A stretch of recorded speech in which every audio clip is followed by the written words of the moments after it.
Academy, where we make your dreams come true. So, today we will be discussing some important questions related to chapter array, which are very important and they can come in exams also. Usually we used to get confused that what type of theory questions or MCQ questions can come from this chapter. So, today we will be clearing the topic and the pattern of the questions which will be coming in your exam. Okay, so without wasting your time, let's discuss the important questions related to the chapter array. Okay, so the first question can come in the following way, that is define array. There we have to give the exact definition of the array. No need to give the theorem, too much theory explanation, just give a accurate definition for it. Because if such type of question will come, then this type of question used to come in section A. And in section A, as I have already discussed regarding the paper pattern, that is, the first question will be related to the MCQ, and second will be the answer question or output question, such type of Java equation, such type of question will come. So if this type of question is there, then it will come under question number 2, and in question number 2, each question carries 2 marks. So on that basis we have to write down. So small and precise definition of array is, it is a collection of similar type of elements. Means if I have created any array of integer type, then I can hold only which type of value? Integer type. Clear? So here I am showing you, suppose the array is given as int is the data type, which defines the type of data which the array is going to hold. Then suppose I have given the name of array as A. For representing array, we use subscript. This is called as subscript. We will pronunciate it as subscript. Okay. Equals to new. Then again data type. And here I have given size as 5. 5 means 5 blocks will be allocated. And each and every block we can hold only which type of value? That is integer value. Same in case of character string. So the only limitation over here is that if I have declared the data type, obviously we have to give the data type, and whatever data type we have given, on that basis only we have to give the values. Clear? So this is the first thing about array, that is, it is a collection of similar types of elements, or sometimes we call it as homogeneous elements. Now the second point regarding array is the elements of an array are stored in consecutive blocks. They are stored in consecutive blocks, one after another. This is the biggest advantage of array. Now before discussing regarding this part, first let's understand why do we need an array. Okay? So let's discuss exactly why we need an array. Because with the help of variables also we can store the values in the variables also. So why do we need an array? If you are already having the concept of variables. So here let me show you that why we actually need an array. In case of normal variable, like a question is there, write a program to find sum of 5 integer values. Okay, the question is, we need to find sum of 5 integer values. So, the coding is very simple.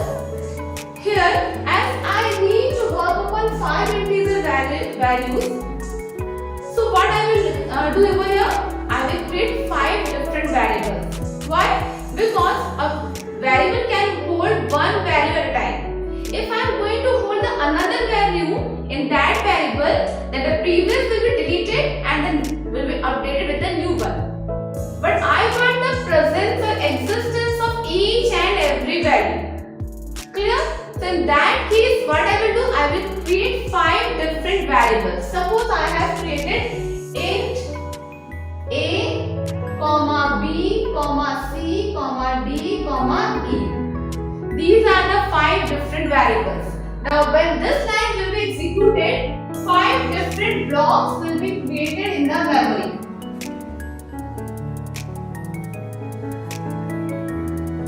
Suppose this is A, B, C, D and E. Clear?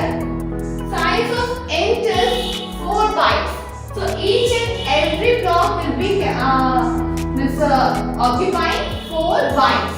Why? Because size of integer is 4 bytes. Clear? Now, but the location of all these blocks will be different. Just take an example. Suppose the location, the address part of this block is 1011.012. Suppose. Same way for this one 20113. This one as 101104 or anything 30142. Like same way here. Means here you can see each and every block is stored in different locations. Now, when we are accessing these variables or when the compiler is going to access these variables, ultimately it will take time because all these variables are stored in different locations. So there is no synchronization in the location. So here the compiler will ultimately take time to search or traverse each and every variable from the memory. Okay, so this is the problem with the 2 problems we have seen. First, we will need 5 different variables. Second, all the memory blocks and location of each and every block will be different. So this is the problem with the normal variable. We need to memorize the name of the variables, and for the compiler it takes time to search the values. Clear? So this is the problem and the solution is the array. In case of array, I don't have to create multiple variables for storing multiple values of same type. Simply I will create one variable and in that one variable I will hold different values of same data type. Clear? So now let's see the solution of this problem. Clear? So now let's discuss the solution part. So here you can see that I have used just one variable. But in case of the traditional system, the variable part we needed 5 different variables. But now only one variable with 5 values. But only of integer type because the array can hold only similar type of elements. This is the first point we have discussed. Okay? So here we don't need multiple variables. Just one variable with 5 values. Okay? Of same data type. Second, I said that the elements of an array are stored in a consecutive block. What does this consecutive block mean over here? It means, see, in a normal variable, the variables are stored in different locations. They are not stored in the same location. So when the compiler will be accessing these variables, ultimately it will take time. Okay, because it has to reach each and every variable's location. Okay, so in case of array, the values are stored in a consecutive manner. How? Suppose if I know the base address, we can say the initial address of the elements. Okay, first element. If we know the base address, suppose the base address is 100. That's the initial address. Means this 10 is stored in location 100. Okay, then the second element will be stored in, and in case of int, we know the size of int is 4 bytes. Means 100 plus 4 will become 104. This will be the location of the second element.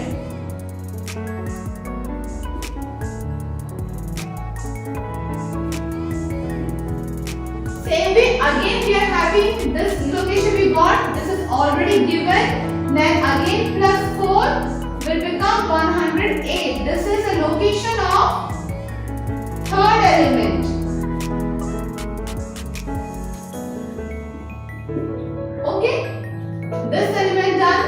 again plus 4. How much it will be? It will become 112. This is the location of the fourth element. Same way again add 112 plus 4. 160. This is the location of last element. Means in the following manner the elements are going to be stored. Now when the compiler will fetch the first element's address, ultimately it will get the rest of the element because they are stored in a consecutive manner. Now the compiler will not take time to search each and every element's location, which we will face in case of variable. So I hope the 2 points of array are clear to you. First, it's a collection of homogeneous elements, or we can say similar elements. We don't need numerous variables for holding same type of value. Only one variable is sufficient. And the second point, that the elements of an array are stored in a consecutive blocks. So these are the 3 major points of array which we have discussed. Now next we will be discussing the indexing of an array and up to where the indexing goes, with the starting and the ending of the index of an array. Okay, so let's see. Now the next question can come in the form of MCQ also, like the indexing of an array starts with what? 0, 1, minus 1, none, like that. So we should remember that the indexing of an array always starts from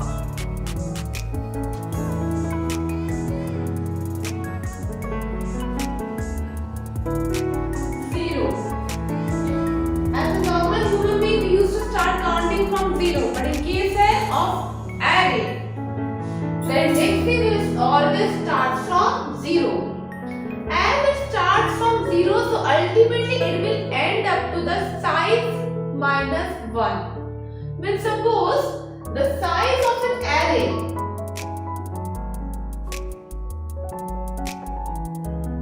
array is 5. Okay, clear?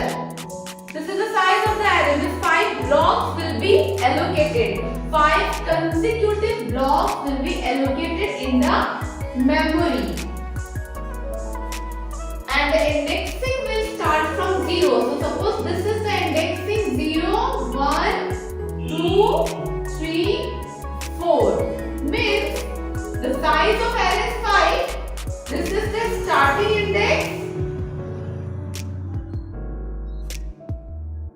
And this one is the last index. So we can say the last index is size minus 1. Means if the size of array is 10, then the indexing will start from 0 and will go up to 9. If the size of array is 20, then the indexing starts from 0 and will go up to 19. Clear? So that's why we start with 0 and will go. The range will be 0 to size minus 1. Size means size of the array. This is a very important point because while accessing or by initialization, indexing is a major part. Why? Because by initialization, we need to start the loop from 0. Why 0? Because if I start from 1, then the initialization will start from this location, not from 0. So always to remember that the indexing of an array starts from 0, not 1, and will go up to size minus 1, not size. Clear? So this is the indexing of an array. Clear? Now our next question can come like write down the syntax of array, or a question can come that declare an array of integer type size 50.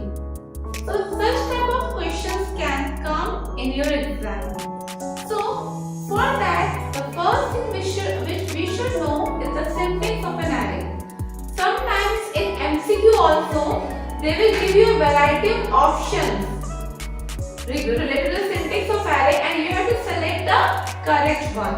Okay, so let's see how we can declare an array. So this is the syntax of an array. Syntax means the structure.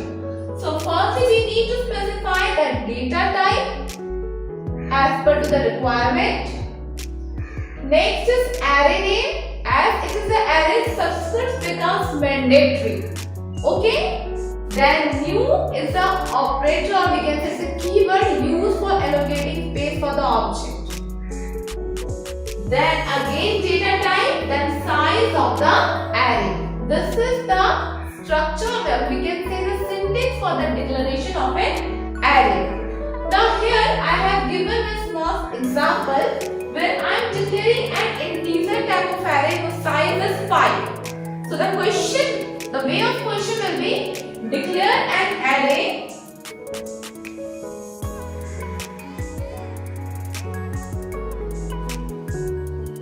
of integer type holding 5 elements. So, if such type of question comes in the exam, in that case you have to write down this statement. Here the name of the array is not given but the data type is given. That is integer type. So, it becomes mandatory for us to write an int. But instead of int, suppose you have taken float, then you will not get any marks because we are not following the things which is being asked in the question. Clear? Then the array name. As in the question, the name of the array is not given, so you can use any name.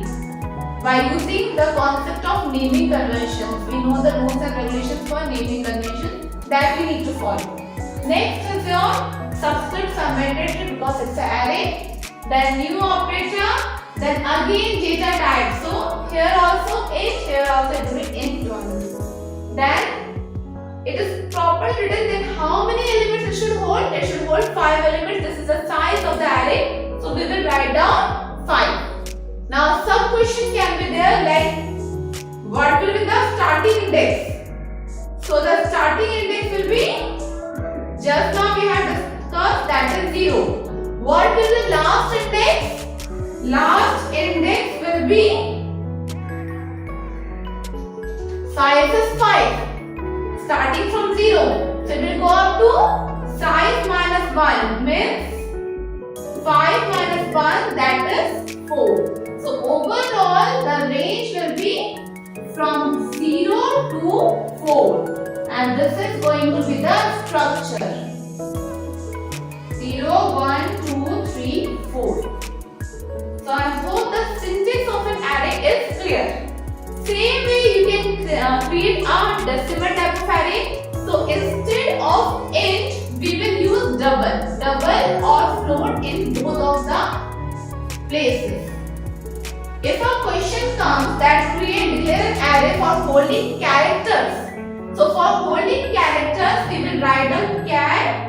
Then whatever the array name you want to use it. Subscript, new, again data type, then the size of the array. You have to see whether the size is given or not. Suppose I am giving 50. That also you can give, but you have to notice in the question if size is not given, then no problem. But if size is given, so you have to use that size only. Same way you can do for strings. Instead of char, we will write down strings. Strings will be written in capital letter because it is not a data type. It is a class. Then here array name, new, again string, then size of the array. So in the following way you can declare an array. So I have discussed all types of declaration, that how you can create an integer type of array, decimal or character string type. So this is the declaration of the array. Okay. So first method we have seen the declaration of the array. This is the second method. In this way also you can do the declaration of an array. In the first method, the position of the subscript comes after this array name. But here you can use in this way also. So both of the syntax are correct. Both of the examples are correct, which we have discussed in the previous one and here. Okay. So they may confuse it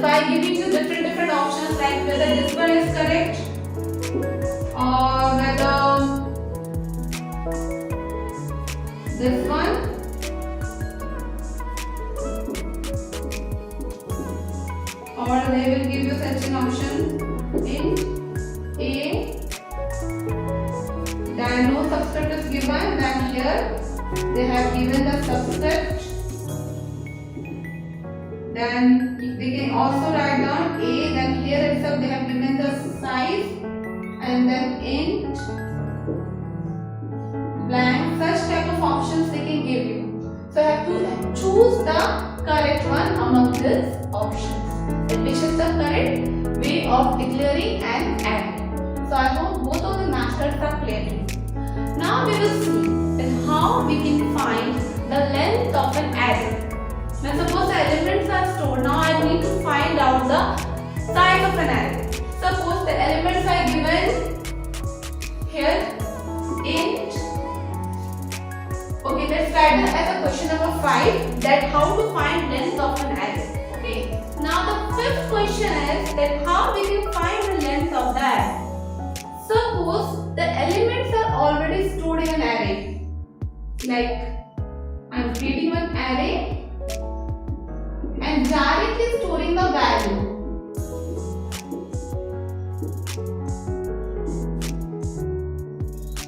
Okay, now I need to find the length of this particular array. So, for finding the length of the array, there is a predefined function that is length. So, how we will find the length now? As length will be in the result will be in integer format only.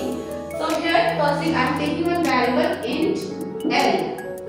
In this, I will be holding the length of the array. Then what is the name of the array? The name of the array is A. We will write down A, no subscript, dot length. Usually after function we used to put round bracket, but in here we will not put the round bracket. Okay. So this is the syntax for finding the length of the array. So the result will be 5. Here the result will be 5. Then the size of the array is 5. Again the range will go from 0 to 4 because last one is size minus 1 or length minus 1. Now here also a question can come like which one is the correct option for finding the length of the array. So the options can be like this: int l equals to a array dot length. Or a question can be, or the second next option will be a dot length function int l a subset dot length function. So which one is the correct one? The correct one will be this option, option number A. Why? Because here I have used a subscript which is not needed. Here I have used the brackets, not needed, that is incorrect. Because this is also a function, but this function is used to find the length of string, not array. Next, this one is also incorrect. So the correct syntax will be, the correct structure for finding the length will be the option number 1. So I hope all these 5 questions which I have discussed in this video are clear to you. Okay? So, I am just giving you a small revision. First, the definition of array. It's a collection of similar elements stored. The elements are stored in the consecutive blocks. Next, we don't need to have multiple variables. Only one variable is needed to store multiple values of same type. Next, indexing of an array always starts from 0 and goes up to the size of array minus 1. Then we have seen the declaration with some examples as well as the length of the array, that how we can calculate the length of the array. So the following video I have shown you or explained you the concept as well as the pattern of the question which can come in exam. Okay? So I hope the concept, the content and the pattern of the questions related to the chapter array are clear to you. But in case if you face any difficulty or problem in any of the question, or if you are having your own questions, then we are having an option that is comment below.